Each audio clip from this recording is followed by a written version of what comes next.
여러분 안녕하세요. 조민진입니다. 이번 영상에선 첫 문장 쓰는 법 알려드리겠습니다.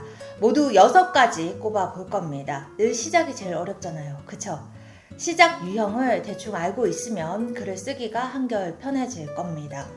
글쓰기 방법론이지만요. 사실 말하기 스피치에서도 거의 동일하게 적용할 수 있습니다. 우리 채널에서 말과 글은 함께 가는 거라고 말씀드렸죠? 먼저 도입의 중요성에 대해서 잠깐 짚고 가겠습니다. 제가 에세이 강의를 하면요. 첫 문장, 글의 도입은 첫인상 같은 거라고 말씀드립니다. 첫인상은 3초 만에 결정된다고 하죠. 똑같습니다. 짧게는 첫 문장, 길게는 첫 문단 하나로 글의 인상이 결정됩니다. 우리는 독자가 계속 읽고 싶어지게 호감을 줘야 됩니다. 그쵸? 물론 용두사미가 되면 안 되지만 그래도 도입부는 일단 쓰는 사람을 위해서나 읽는 사람을 위해서나 가장 공을 많이 들여야 되는 대목입니다. 여러분 면접 보러 가기 전에 우리가 나름대로 컨셉에 맞춰서 자신을 꾸미잖아요. 글을 시작할 때는 그런 느낌을 가져보는 겁니다. 자, 여기서 퀴즈 하나 내겠습니다. 유명한 첫 문장인데요. 어디 나오는지 맞춰보세요. 행복한 가정은 모두 모습이 비슷하고 불행한 가정은 모두 제각각의 불행을 안고 있다. 네, 톨스토이가 쓴 안나 카레니나의 첫 문장입니다. 소설 전체가요, 한 1500쪽쯤 되죠. 이 강렬한 첫 문장이 방대한 소설 전체 맥락과 철학을 이끌고 있습니다. 행복한 가정은 모두 비슷하고 불행한 가정은 제각각의 불행을 안고 있다. 무슨 말입니까? 가정의 행복이 유지되려면 사랑이나 신뢰 같은 공통적으로 필요한 요소가 있고 반면에 가정이 불행해지는 이유는 정말 다양하다는 말입니다. 맞는 통찰인 것 같습니다. 그쵸? 우리도 마음 많은 톨스토이에 필적하는 글을 써보고 싶잖아요. 그런 꿈을 안고 일단 누구나 쉽게 쓸 수 있는 첫 문장 유형 6가지 정리하겠습니다. 먼저 결론형입니다.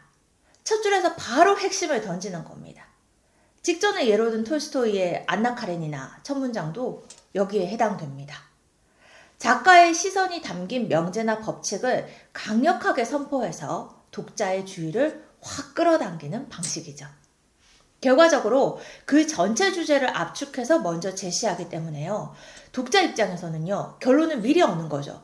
그리고 필자가 왜 이런 결론에 도달하게 됐는지 궁금해하면서 글을 읽게 됩니다. 그래서 이런 도입의 경우는요. 필자가 논리적으로나 철학적으로나 사고력의 깊이를 보여줄수록 효과적입니다. 그런데 이렇게 말씀드리면 여러분 갑자기 너무 어렵게 느껴지잖아요. 우리가 갑자기 톨스토이가 될 수는 없기 때문에 평이한 수준에서 결론형 사례를 들어드릴게요. 겁먹지 마시고요. 그냥 이런 겁니다. 나는 매일 새벽 5시에 일어난다. 이유는 단순하다. 이렇게 시작하는 게 바로 결론형 도입입니다. 이제부터 독자는 왜 5시에 일어나는 거야? 궁금해하면서 글을 따라갈 겁니다. 깔끔하고 명쾌한 시작입니다. 쉬운 시작이죠. 두 번째, 질문형입니다. 그야말로 묻는 거죠. 예를 들어서 왜 우리는 첫 문장에서 막힐까?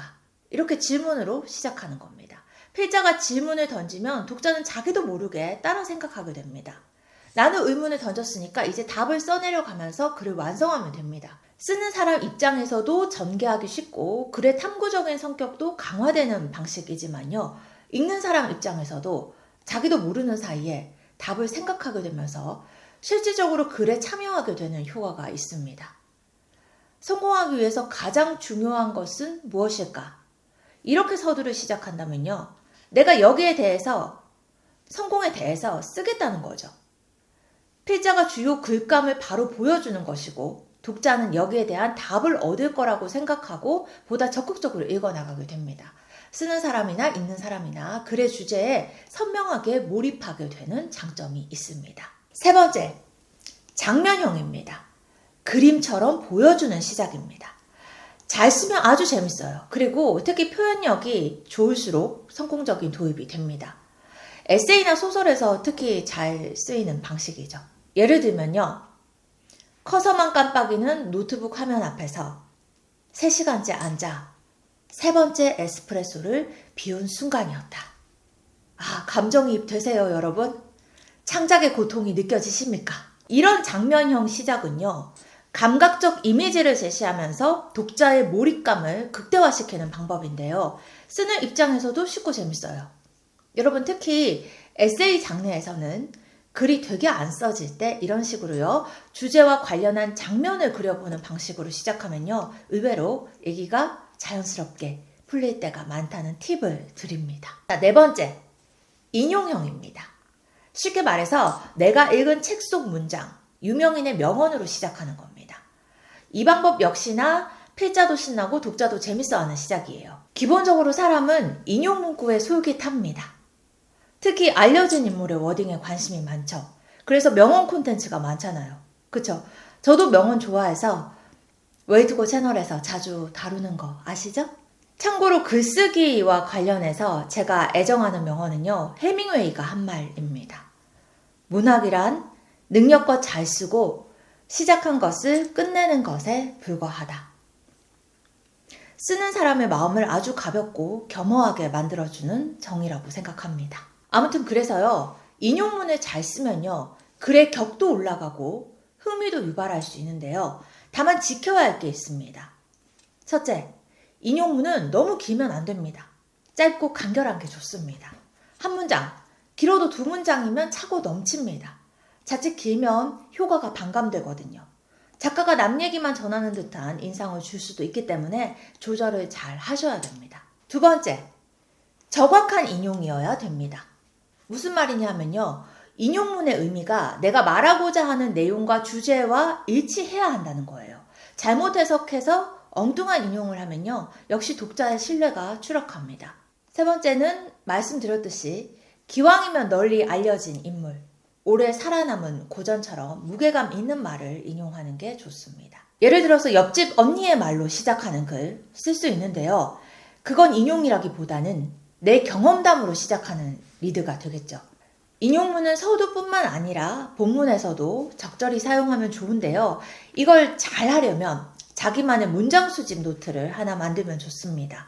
특히 내가 좋아하는 작가, 유명인의 말, 또 좋아하는 책 속 문장 같은 걸 모아두면요, 다람쥐가 도토리를 쌓아둔 것처럼 마음이 든든해지실 겁니다.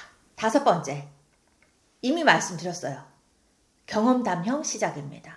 내 이야기로 시작하는 거예요. 옆집 언니 워딩도 내가 아는 사람, 내 경험의 일부니까 경험담형 시작에 해당된다고 말씀드렸습니다. 내 이야기를 직접적으로 하면요, 자연스럽고 진정성 있는 이미지를 주죠. 나의 이야기니까 상대적으로 더 편하게 쓸 수도 있습니다. 예를 들어서요, 나는 첫 책을 3개월 만에 썼다. 제 얘기입니다. 여러분, 실제로 있었던 일이기 때문에 독자의 주의를 끌 수 있겠죠. 그리고 내 이야기를 한다는 거는 독자에게 친근하게 다가가려는 시도가 되죠. 실제로 그런 효과가 생깁니다. 필자의 실제 사례니까 왠지 실용적인 느낌도 함께 줄 수 있습니다. 마지막입니다. 팩트형 시작입니다. 숫자나 뉴스, 흥미로운 사실로 시작하는 방식입니다. 예를 들어서 앞서 말씀드린 것처럼요, 사람의 첫인상은 3초 만에 결정된다는 연구 결과가 있다. 뭐 이런 식의 시작이 되겠죠. 객관성 있는 문장으로 시작하기 때문에 보고서라든지 설득력이 필요한 글에서 특히 효과적인 방법입니다. 이럴 때는 그 통계나 사실이 더 놀랍고 흥미로울수록 독자의 호기심을 더 크게 자극할 수 있겠죠. 6가지 유형 정리합니다. 철학적인 결론형, 탐구적인 질문형, 서사적인 장면형, 권위적인 인용형, 인간적인 경험담형, 분석적인 팩트형. 우리가 책 한 권을 쓴다면요, 매 챕터마다 도입부가 다양하면 좋거든요. 독자 입장에서 지루함 없이 보다 흥미롭게 읽을 수 있겠죠. 그래서 저는 여러분께 여러 시작법을 다양하게 습득하시길 권해드립니다. 물론 나한테 특히 잘 맞는 유형도 있을 거예요. 그거는 내 글쓰기의 특장점이 되겠죠. 도움되는 영상이었길 바라고요. 구독과 좋아요 또 댓글로 여러분의 이야기 나눠주시면 감사하겠습니다. 그럼 또 다음 영상에서 뵙겠습니다.